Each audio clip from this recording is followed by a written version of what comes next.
that this needs to happen as well. But it's just exciting. So now I have even more motivation to win because I really want to get that done. And I'm sure you also don't want to kickbox. I don't want to fucking get no, absolutely not. When did you think of that? Like, when did you come to that idea for the bet? Since signing up to fight with him, I've thought that he would be a great figurehead to help with fighters banding together. And I've always just had conversations about this, and we thought of GSP, and really we need everybody.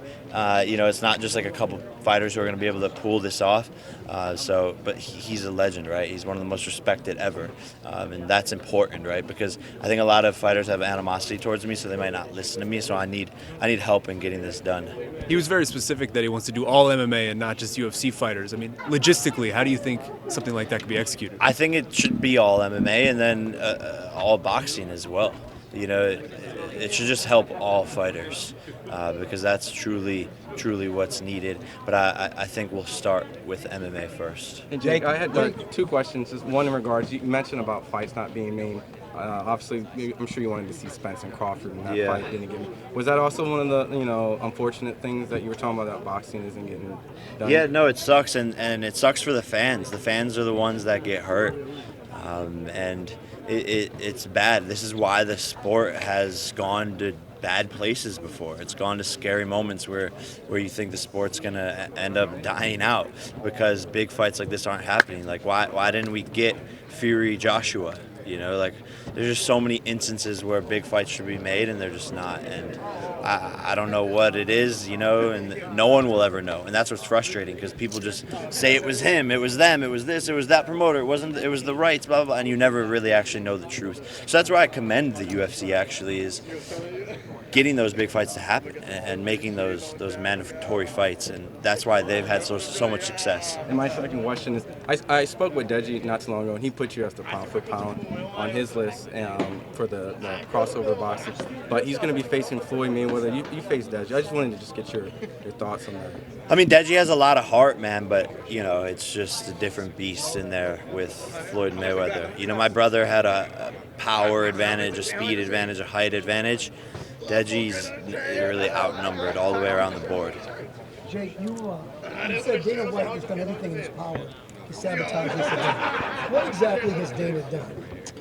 Man, the list goes on, and some of it I can't even speak on. But he's been sending like cease and desist for my content promoting this fight, and just doing things behind the scenes that are really shady, and we're just like finding out more and more stuff as the promotion goes on.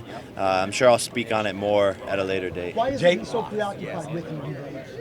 I think it's because I'm the number one figurehead that is exposing his business model and how much of a shark he is and how poorly he treats his fighters.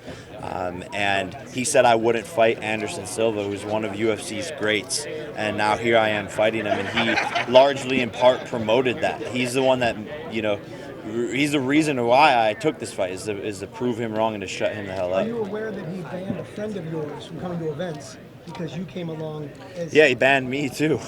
Are you aware that he banned your friend? Yeah, he banned all of them that came together.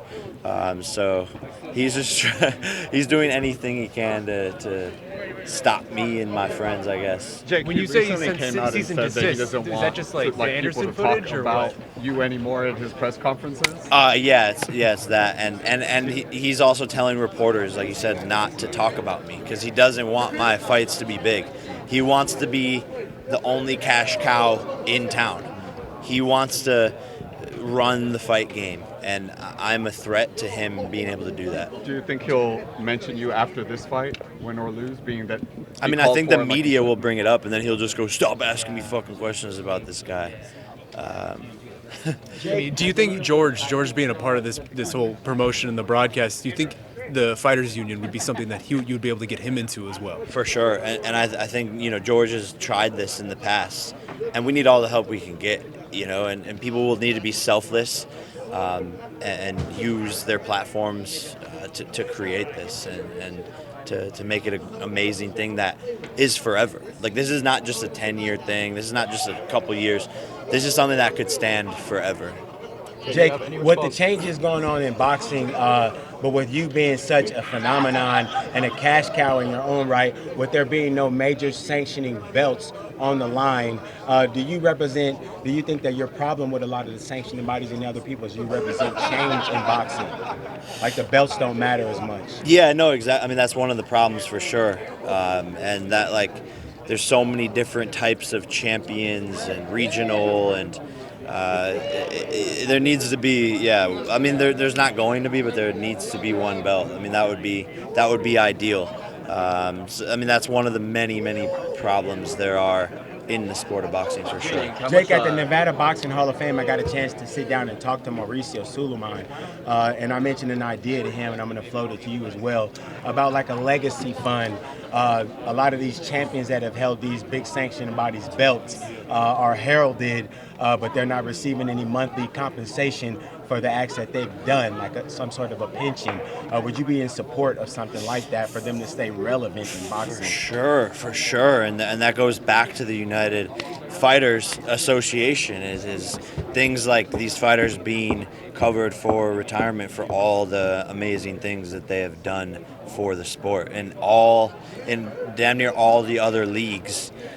These athletes get some sort of pension or retirement if they play for a certain amount of time. So for sure, the champions who are improving the sport should be able to retire and not have to worry about whatever it is that they're going to do. JJ, you mentioned that Dana White has sort of been trying to sabotage this event. Has it been just like minor headaches, or have you guys have to like put out some big fires? There's been some big fires. I can't really talk about it, but I'm sure the truth always comes out. Jake, how much concern do you have? Dana White's, a titan in this game, right? And you say he feels threatened. Like, yeah. Is that in a way motivating? No, it's a great sign. It's a great sign, and what he doesn't realize is he's just adding fuel to the fire. But he's trying to do anything he can to stop me. But it is cool that I am so on his radar that he feels threatened enough to care this much to try and sabotage my event. Jake, the people want answers on the better ticket. What round are you ending the fight, Jake? Man, I'm thinking it's going to be round 3. Get your better ticket. You can win $100,000. Stop playing. Thank you, everyone. About the Last night meeting coming up about Anderson in a few hours. No, not concerned. That's it. We're done. Come. Thank you all. Sorry, guys.